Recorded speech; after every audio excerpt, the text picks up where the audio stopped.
This aircraft was not supposed to win. At all. Ever. The experts passed their verdict before its first battle, against the Japanese Zero. Certain doom. And do you know what happened next? Pilots in this flying coffin started shooting Japanese aircraft down at a ratio some textbooks still refuse to print, because those numbers are impossible to believe. And this is where it gets interesting. Because these victories had a secret, not courage. The courageous were getting shot down in droves. Not technology. The technology was worse than the enemy's. The secret was one single thing the Japanese never figured out, right to the very end. They lost aircraft, changed tactics, set traps, and kept burning. Time after time, month after month. They searched for the answer in the sky. The answer was on the ground. What was it? We are about to find out. Let's go. Late 1941. Japan is in its fourth year of offensive operations in China, and Japanese aviation rules the sky almost unopposed. The Chinese Air Force has been all but wiped out, and the cities below have no cover left. Against this backdrop, a unit appears in Southeast Asia that, by every rule of the book, should not exist. Officially, it is called the American Volunteer Group. History will remember it under a different name, the Flying Tigers. From the outside, it looks like a band of mercenaries, American pilots who came to fight for a foreign country. In reality, it is a finely calculated experiment, with every detail worked out in advance, from the selection of the men to the tactics of the very first engagement. The author of this experiment is Claire Chennault, a retired captain of the U.S. Army Air Corps. Behind him are years of service and a reputation as a man who argued with his superiors far too often. The Army leadership judged his concepts of air warfare too radical, and his career ended in retirement. This points to the central conflict of the whole story. A man rejected by his own military set out to prove his case in someone else's sky. And he would go on to build one of the most effective combat groups of his era. What were the Flying Tigers supposed to fight with? This is where the story takes its sharpest turn. The group's weapon of choice was the Curtiss P-40 Warhawk, a machine most military experts had already written off. The fighter was considered yesterday's news. Not the fastest, not the lightest, sluggish in a turn. Against it, the sky belonged to the Mitsubishi A6M Zero, the pride of Japanese aviation, a fighter spoken of with awe on both sides of the ocean. And the comparison was merciless. The Zero turned circles where the Warhawk wallowed. The Zero climbed so fast the American machine was left far below. In a classic turning fight, a Japanese pilot faced an opponent who physically could not keep up with him. Any staff analyst, laying the two specification sheets side by side, delivered the verdict without hesitation. Sending a P-40 against a Zero was out of the question. That was not a fight. That was a slaughter waiting to happen. But Chennault looked at the same tables and saw something else entirely.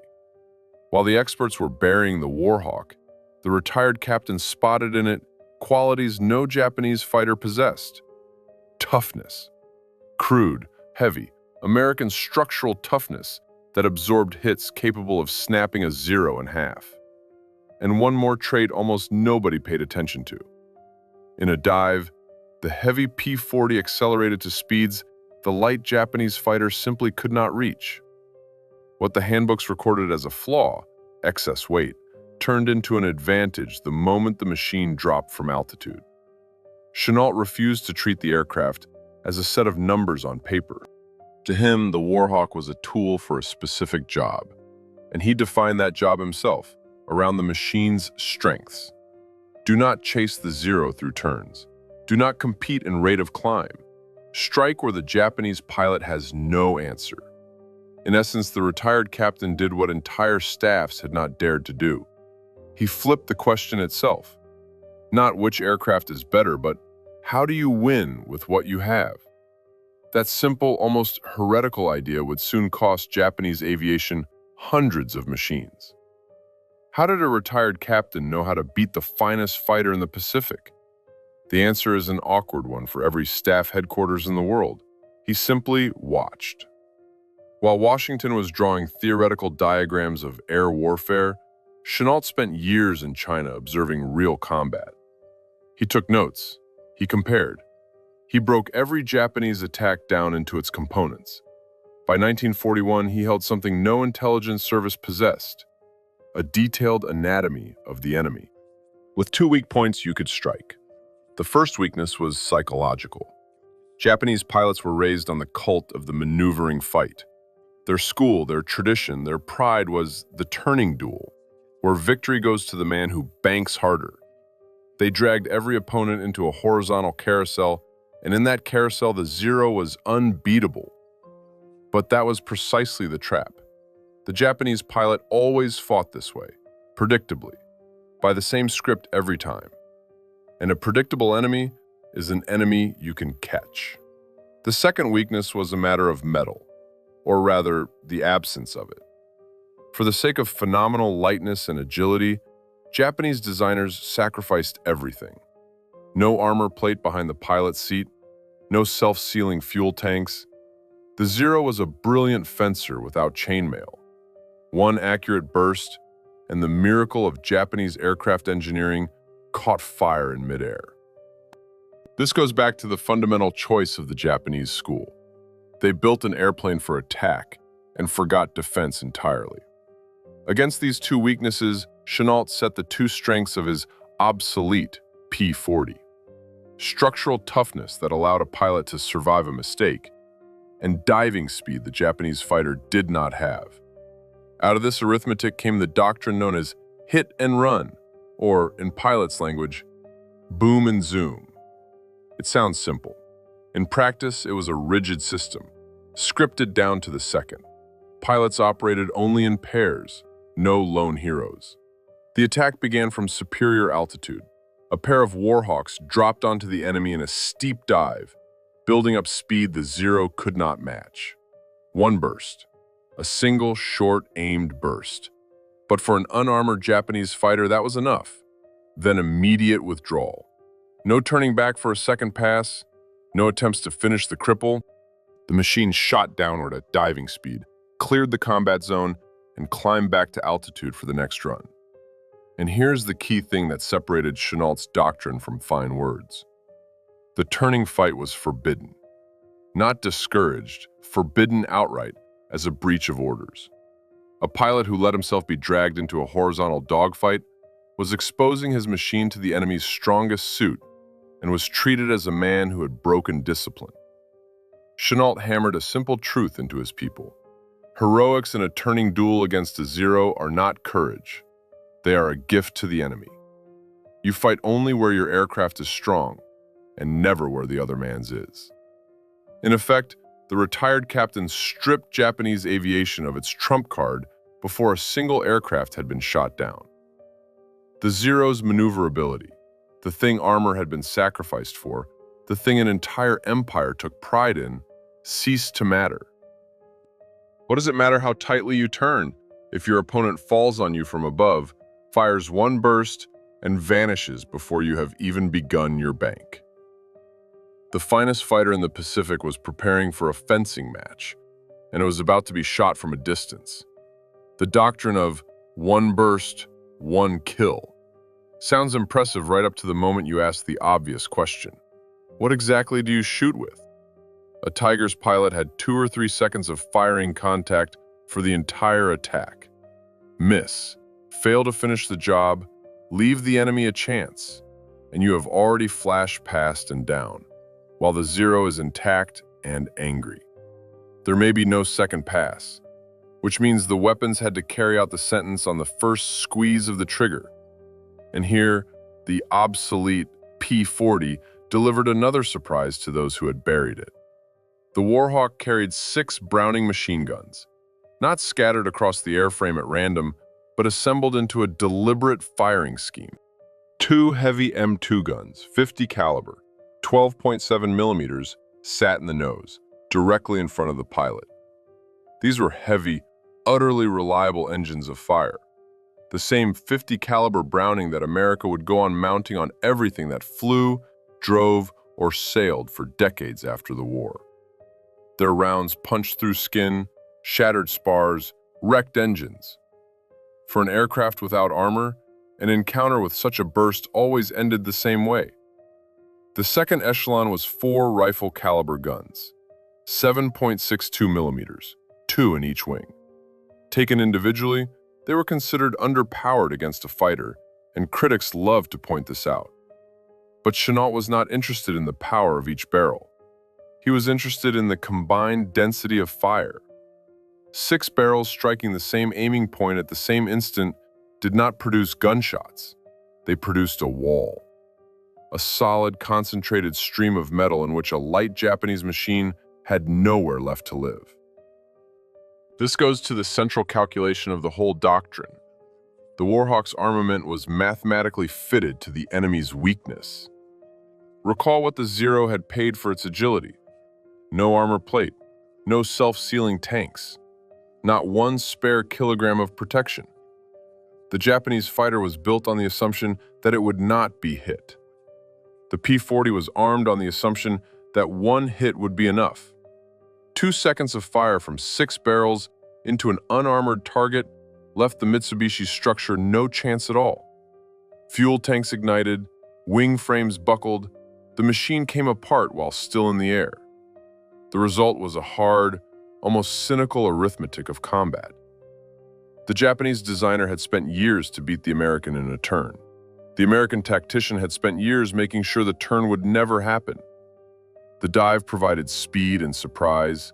6 Brownings provided an instant result, and the Warhawk's rugged airframe forgave its pilot the one thing a Zero never could: a hit in return. If a Japanese burst did catch an American, the heavy machine absorbed the blow, limped home to its field, got patched up, and went back into battle the next day. If an American burst caught a Japanese fighter, the next day that squadron stood 1 machine short, and so the system closed its loop. The tactics demanded a kill in a single pass. The armament delivered it. The armament demanded a precise, short contact. The tactics created it. No element worked on its own, and that was the whole essence of Chennault's approach. He was not building a good fighter. He was building a machine of destruction tailored to a specific enemy. All that machine still needed was its final, decisive element: eyes.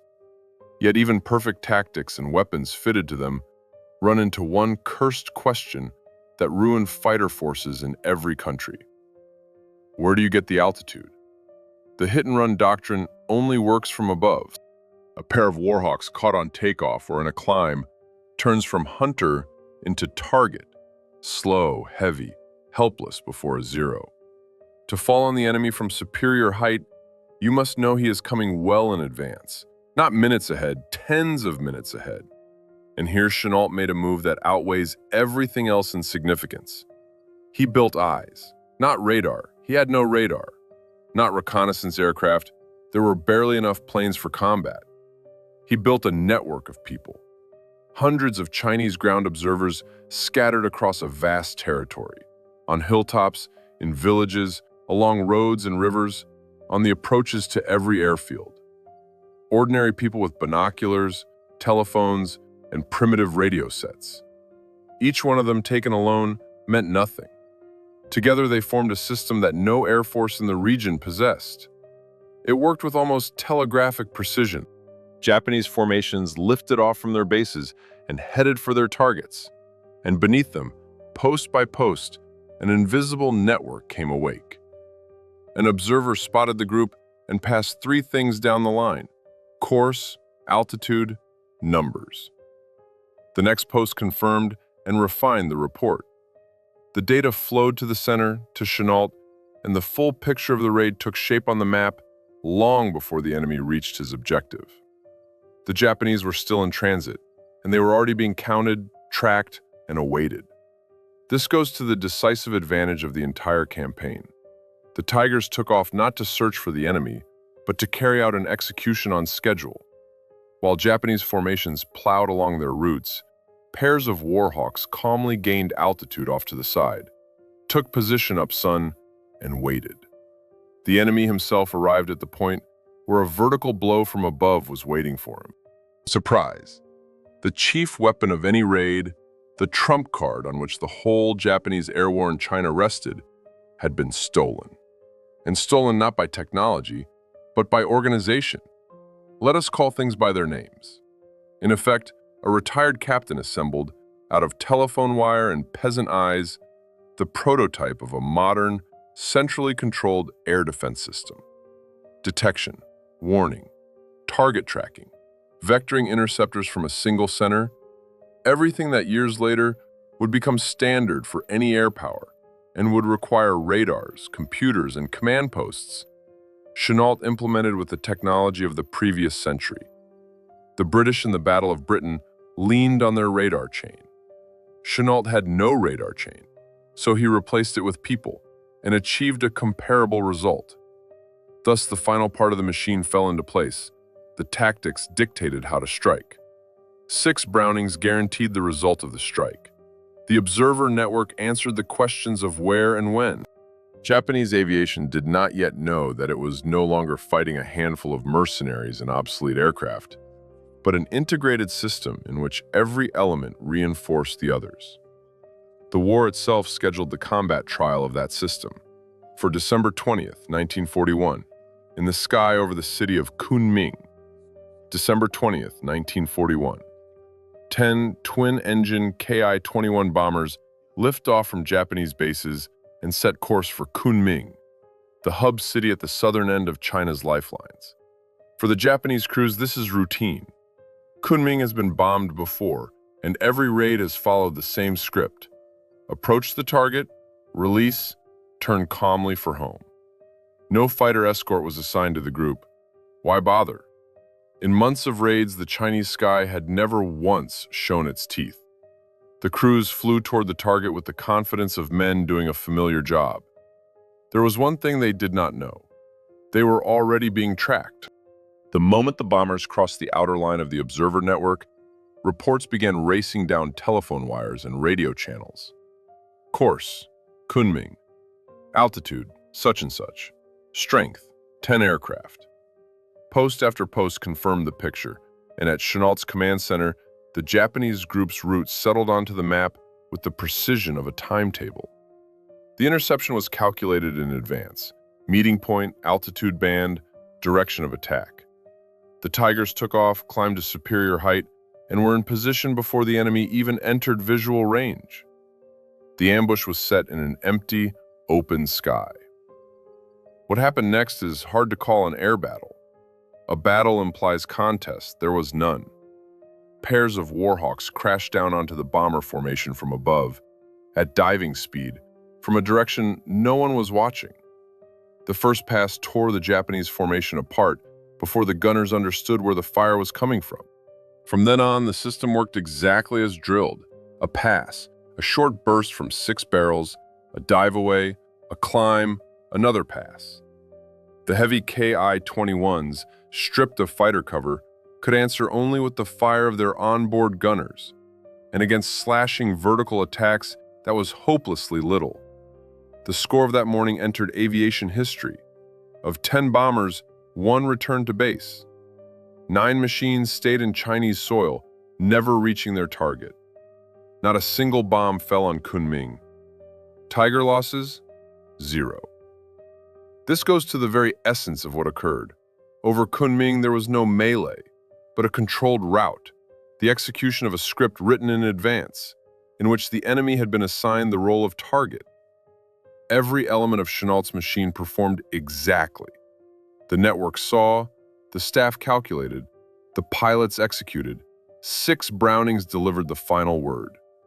To the Japanese command, the report of the single returning crew sounded like an absurdity. 9 aircraft and 1 sortie. Japanese bomber aviation in China had never known such losses. Where had fighters over Kunming come from? How were they above and waiting? Why did the interception look as if the enemy had known the route beforehand? There were no answers. Meanwhile, in Kunming, something happened that the city had not seen in years. People came out into the streets and looked up at the sky without fear. Word of the pilots who had broken the raid spread instantly, and it was then that the group acquired the name under which it would enter history: the Flying Tigers. Chennault had gained the one thing he needed: proof. 20 years of arguments with generals, a forced retirement, years of watching someone else's sky. In a single morning, all of it turned from the theory of a rejected officer into a combat result no one could dispute. 9 out of 10. The doctrine worked. But the real test still lay ahead. The Japanese knew how to learn, and next time, the bombers would not come alone. The Japanese command drew its conclusions quickly. The rout over Kunming was not written off as bad luck. Tokyo knew how to count losses. In the very next raids, the bomber groups flew to their targets under dense fighter cover. Above the Ki-21 formations now hung Zeros, the same machines against which the P-40 stood no chance in an open maneuvering fight. The Japanese calculation was transparent. Let the Americans try to attack the bombers, and the escort would drag them into a turning meat grinder, where the Warhawk's diving advantage could no longer save it. A trap set for the hunter. On paper, the move looked flawless. Any attack on the bombers meant descending and bleeding off speed, and below waited the finest turning fighters of the Pacific. Chennault's doctrine seemed to have hit a wall. Striking from above was no longer on offer, and fighting in the horizontal was banned by his own rulebook. Most fighter units in such a position would simply have taken losses while headquarters searched for an answer. But this was exactly what set the Tigers apart from an ordinary squadron. Their doctrine was not a frozen manual. It was a living system that learned faster than the enemy.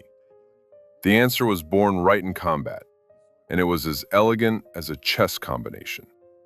The pilots noticed a detail 1,000 others would have walked past. Before a fight, the Zeros dropped their external fuel tanks. There was no other way. With the tanks slung underneath, the Japanese fighter lost its greatest asset, its agility.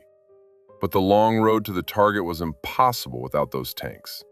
The internal fuel supply was not enough for a full air battle plus the journey home, which meant the moment of dropping the tanks was a point of no return.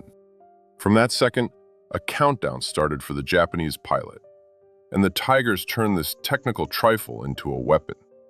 The scheme worked like this. The first pair of Warhawks openly approached the Japanese formation and signaled an attack.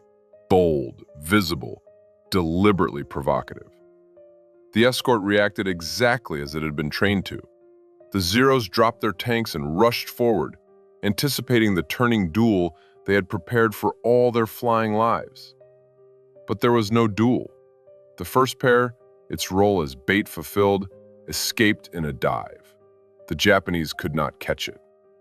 And at that moment, out of the sun from superior altitude, the second pair crashed down on a formation now stripped of part of its cover.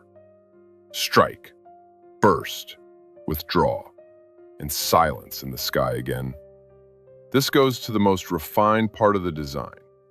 Even if the second pair shot down nothing at all, the Japanese had already lost. The escort, having dumped its tanks for nothing, was forced to turn for home early. There was no fuel left to continue the mission. The bombers either pressed on to the target naked or turned back as well. A few minutes of theater with a decoy cost the Japanese operation the entire mission. The Tigers fought not only with machine guns, they fought against the needle of the enemy's fuel gauge. Thus, Chennault's doctrine passed its most important test, the test of its ability to change. The Japanese made a move, the Tigers answered with a counter-move, and the initiative, once seized over Kunming, never left their hands again. The enemy was forced to react, to adjust, to guess, and the side that guesses no longer dictates the rules. There remained one arena where this system faced its hardest trial: the sky over Burma, where the stake was not reputation, but the life of an entire country. To understand what the Tigers were really fighting for, one must look down from the sky to the ground for a moment. By the end of 1941, China was a country with a noose around its neck. The Japanese had seized the entire coastline, every major port, every gateway to the sea. Supplies from outside, weapons, ammunition, fuel, medicine, could travel by only one route. That route was called the Burma Road. More than 1,000 kilometers of mountain switchbacks from Lashio in Burma to Kunming in China, carved through cliffs and gorges by the hands of hundreds of thousands of Chinese laborers. Narrow, battered, winding along the edge of precipices, this track was the last artery feeding life into a country at war. Cut it, and China would be left alone with the blockade, without cartridges and without hope.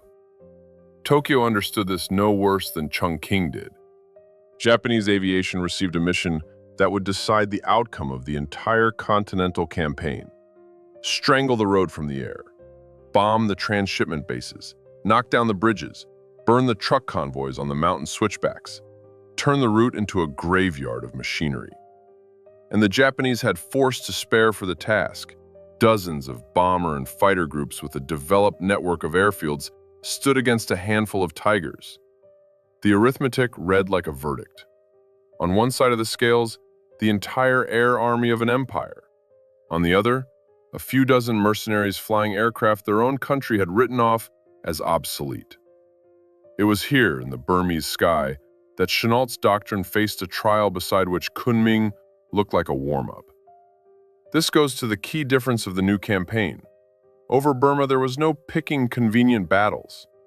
The road had to be covered constantly, daily, in any weather, while the enemy chose when and where to strike. The Tigers operated at the edge of human endurance. Several combat sorties a day, an observer network stretched thin, airfields the Japanese bombed methodically.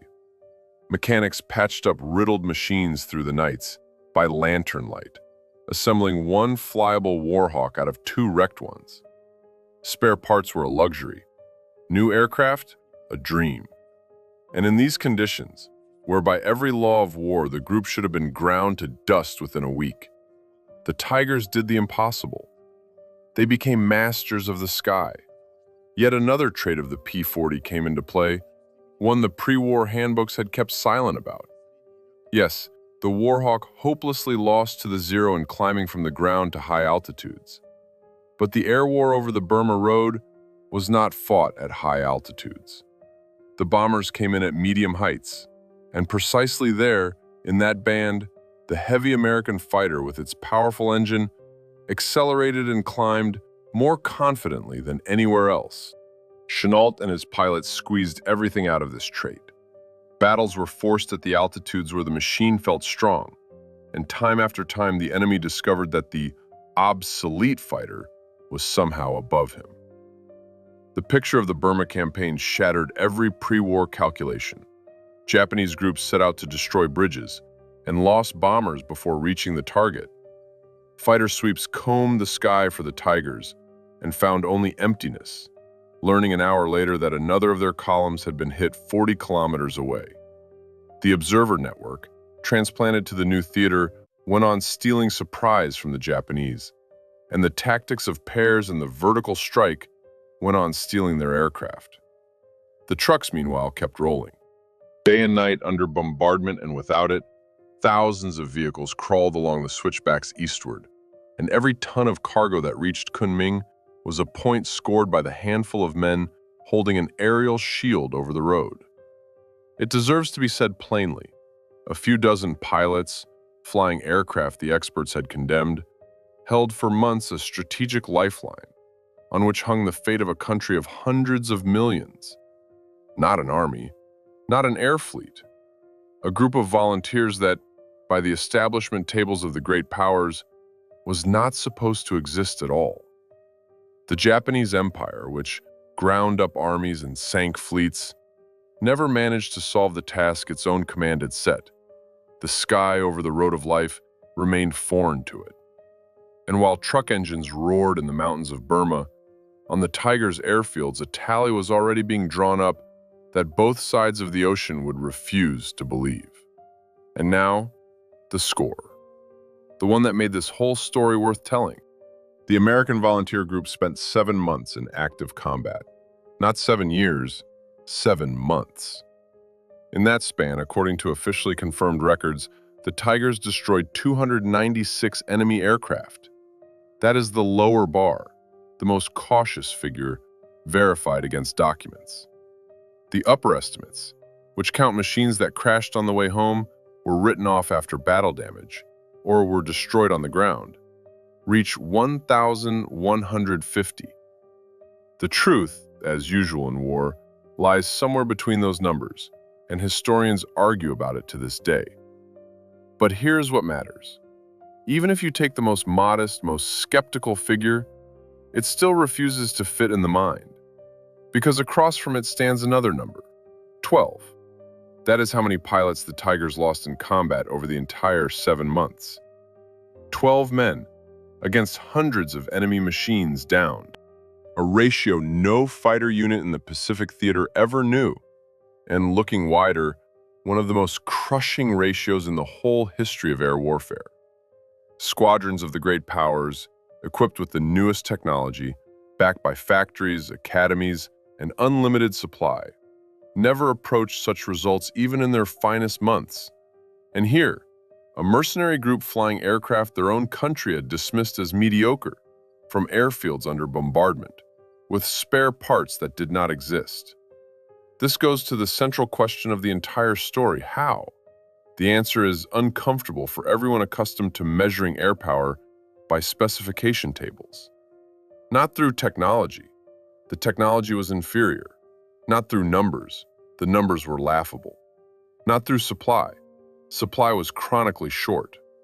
The only thing in which the Tigers surpassed their enemy could not be touched by hand or entered on a form: Chennault's tactical thought, iron combat discipline, training drilled to the level of reflex, a warning network that had stripped the Japanese of surprise. Every downed Japanese aircraft was not a victory of engine over engine, it was a victory of system over habit, of calculation over tradition, of the head over the data sheet. Break that ratio down into its parts, and you can see exactly how the numbers worked. A pilot forbidden to enter turning fights never exposes himself to the enemy's strongest suit, so he lives longer.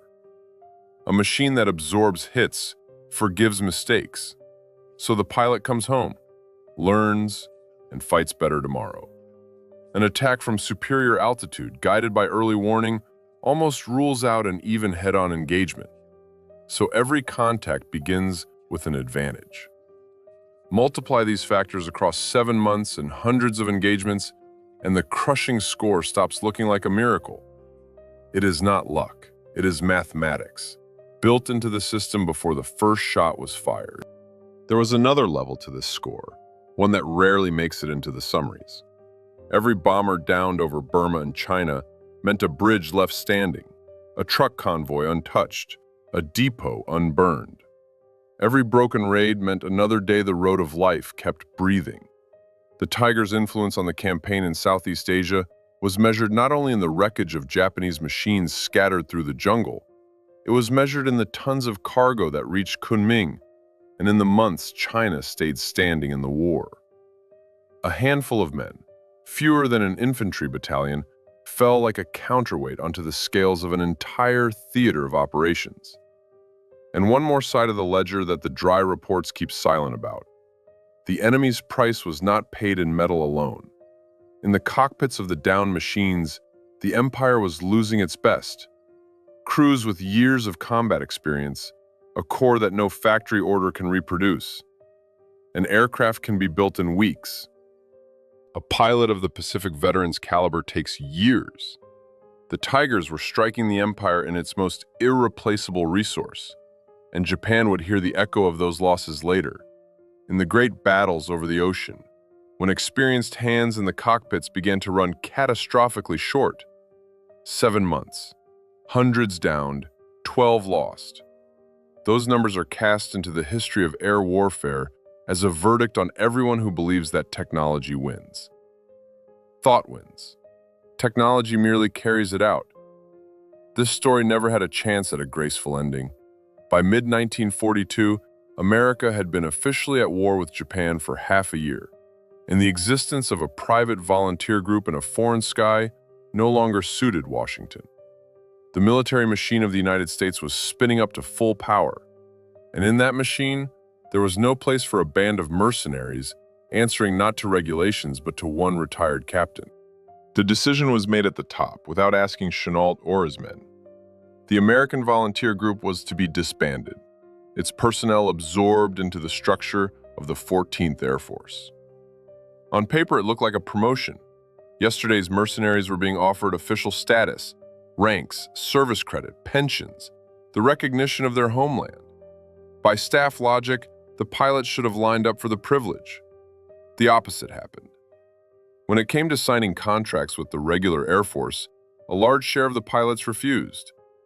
Men who had come through 7 months of brutal fighting, men with dozens of aerial victories to their names, turned around and walked away.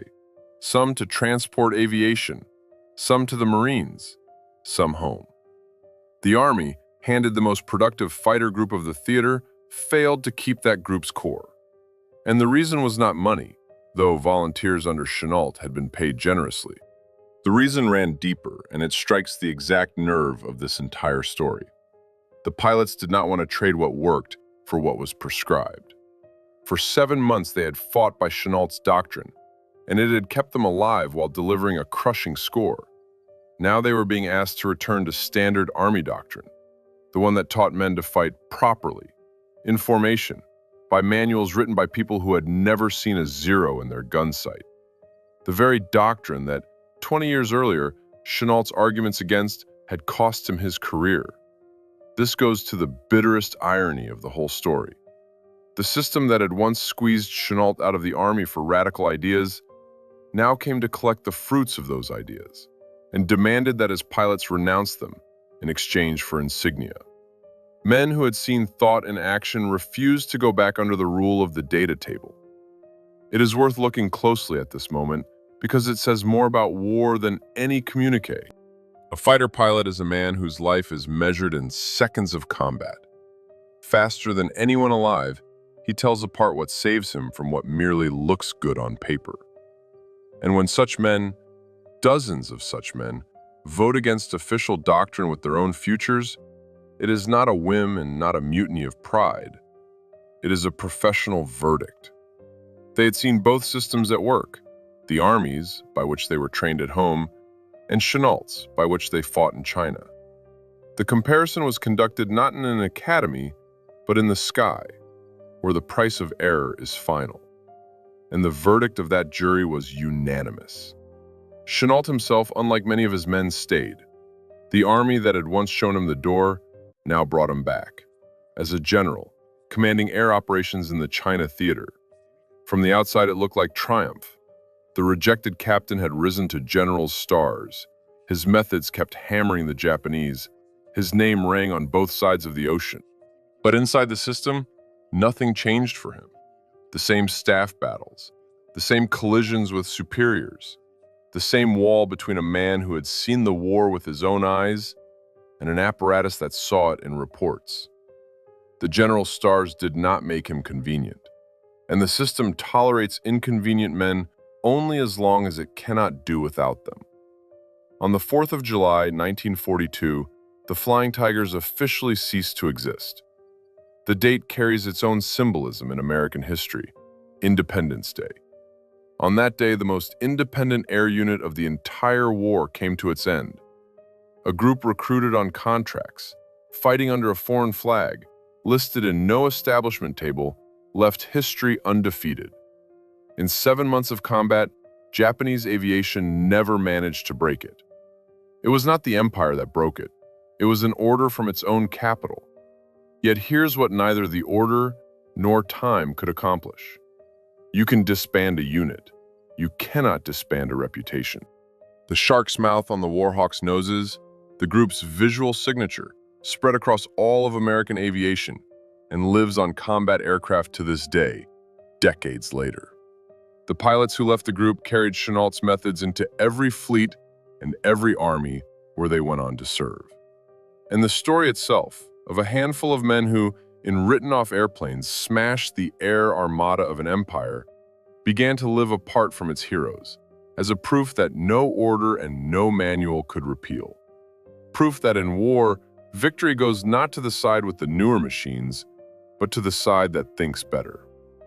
What remained was to see what the world would draw from that proof. And here the Tigers' legacy turned out to be larger than all of their combat statistics. What remains of a military unit disbanded by order? Usually a number in an archive, a display case in a museum, and a couple of paragraphs in academic histories. With the Flying Tigers, it turned out differently. What remained of them was the operating system of modern air warfare.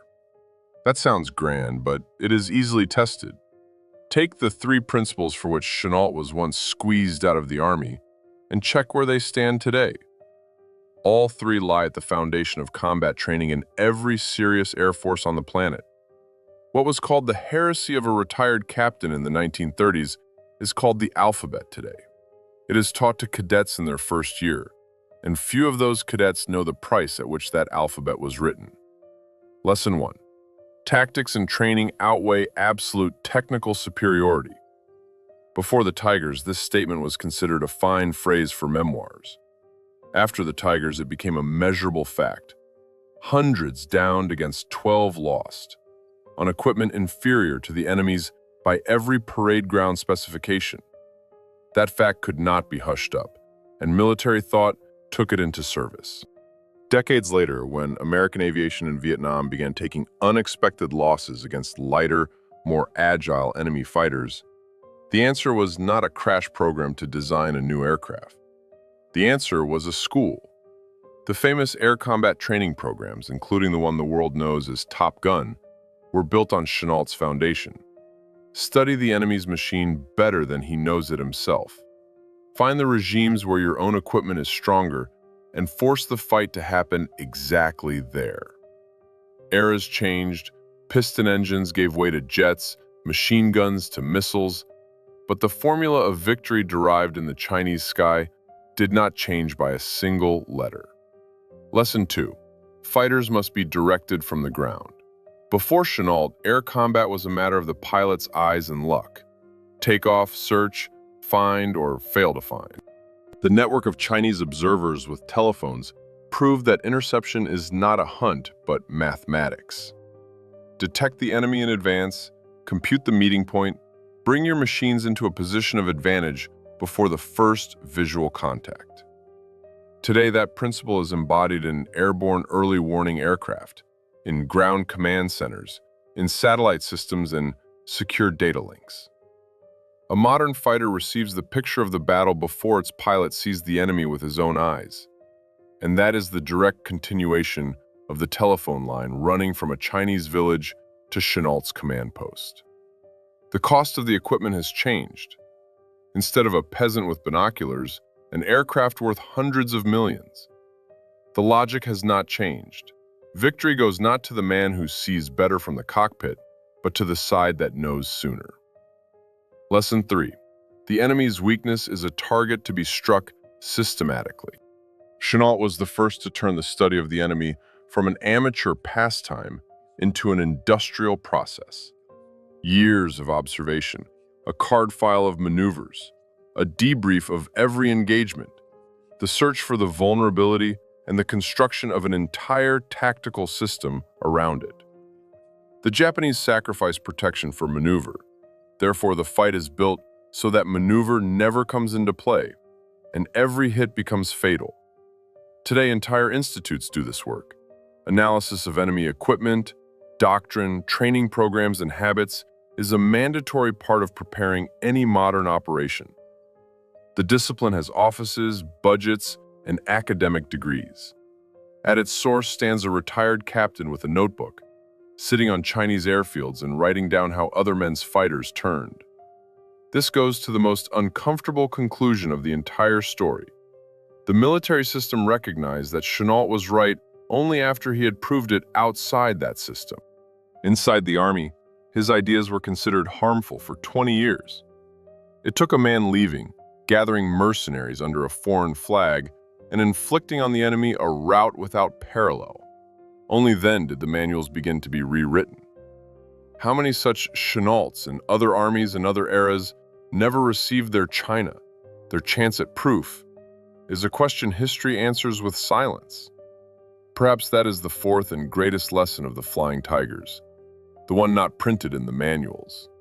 The most valuable ideas of war almost always look like heresy at first, and the worth of an army is defined by how quickly it learns to tell the heretic from the prophet. The memory of the group has outlived some of the states under which it fought.